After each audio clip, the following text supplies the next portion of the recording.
After 2 great months in Tucson, it's time to move on today.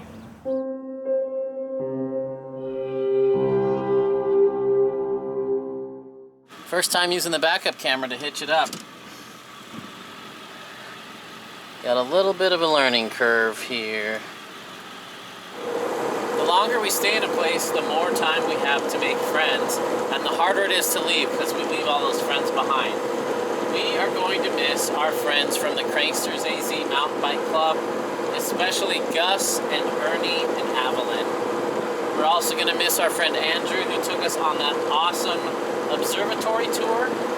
We're going to miss our friend Gary from Greater Than Wines, and we're going to miss our friends Eric and Tina from Gone Nomad, though we're hoping we'll be able to connect with them later this year. Fingers crossed for that. We're also going to miss our friends Steve and Courtney, but they're going to be hitting the road soon too, which is exciting for them. And I'm also going to miss my friend Julie, and she and her husband just had their second baby, a beautiful, healthy baby boy, so congratulations to them. I've really enjoyed seeing all the cacti in Arizona. The saguaros, the traditional cactus you see in all the picture books and stuff, are super cool. They're hundreds of years old in many cases. I did not expect to get so beaten up mountain biking. My bike got beat up quite a bit just from all the rocks and loose stuff, and the bushes, and my body did as well. A lot of mountain bikers will take Benadryl before a ride because the cacti have a little bit of venom in it, and a lot of people are allergic to it, including me. So when I get a barb in me, it was more like a bee sting where I would swell up a little bit and it would itch like crazy for a few days. Another thing that surprised me about Tucson is that I actually had allergies there. And you would think there's not that much to cause allergens because there's no giant trees blowing cotton balls around or anything. But the cacti I'm very allergic to, and a lot of the dust as well that blows through Tucson. And allergies are actually pretty common, even in the desert like this. We're now on our way to Quartzsite, Arizona, where we're going to stay for just a few days to break up our journey to California. Quartzsite is kind of a funky place. It's a mixture of a few private RV parks in Quartzsite, and there's not much in Quartzsite except I think a couple of gas stations. And then it's surrounded by a ton of BLM land as well. So in the winter time, it just gets flooded with RVers, and it's like this giant community of RVers. And then as the weather warms up, it'll start to empty out, and then there'll be almost nothing in Quartzsite until it gets to be winter again. Well, we are in Gila Bend. We've been towing for about an hour, and the overdrive light's blinking.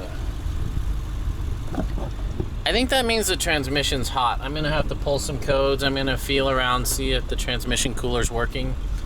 We knew eventually we'd have to replace the transmission in Fred.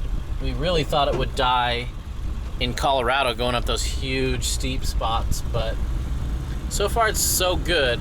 I'm just gonna do a little bit of diagnostics. Hopefully I can get some internet so that I can figure out what's going on.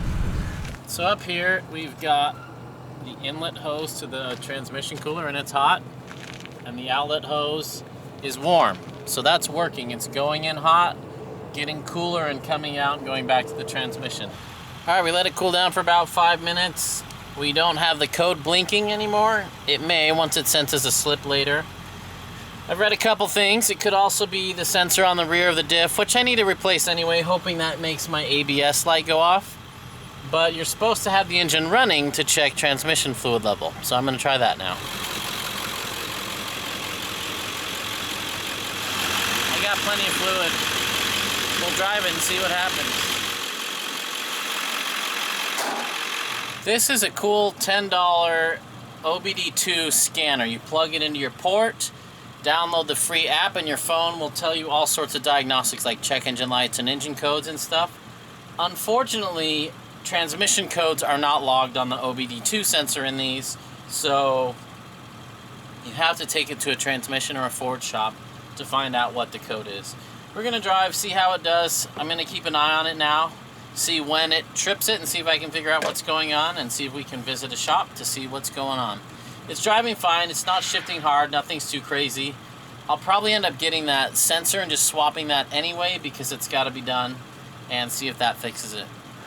It's a hot day. It's the beginning of February and it's probably 76, 77 degrees out. It's warm for winter. 100 yards and it's not blinking right now. That's good. A lot of the reports I've read said it took them a couple months to totally toast their transmission.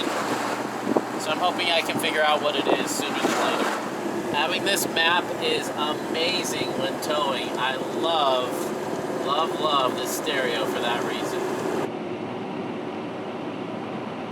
It's been 30 miles since we took a break and let it reset the computer.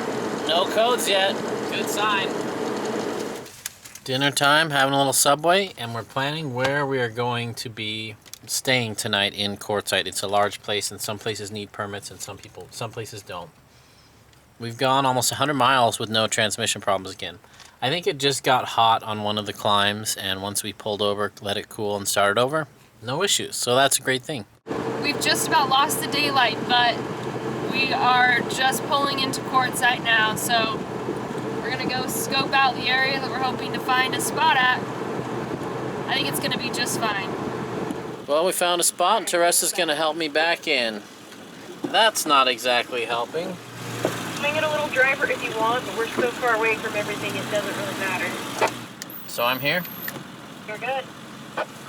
This is a giant dirt parking lot. Like 5 Costco parking lots, and there's little clumps of fire pits every 50 feet. It'd be fun with a lot of people. There's nowhere to mountain bike here. There's nowhere to hike here. It's close by. If you had like a Razor or an ATV to go play around in the hills, I think it'd be awesome. We don't have that, so I don't know how long our stay is going to be here, but I got to get 3 hours of work done tonight because I spent 3 hours of the workday driving today. But it's nice to finally be in a spot. And that was actually pretty quick. I mean, we were driving through town 5 minutes ago, so we just pulled right up. Yeah, not bad. Plopped right in. Fender's ready. Don't get eaten by a coyote, okay? Steve's settling in to get a little more work done tonight. I'm getting a little more work done tonight over here at my little command center. And Fender, he's got all kinds of important things to do.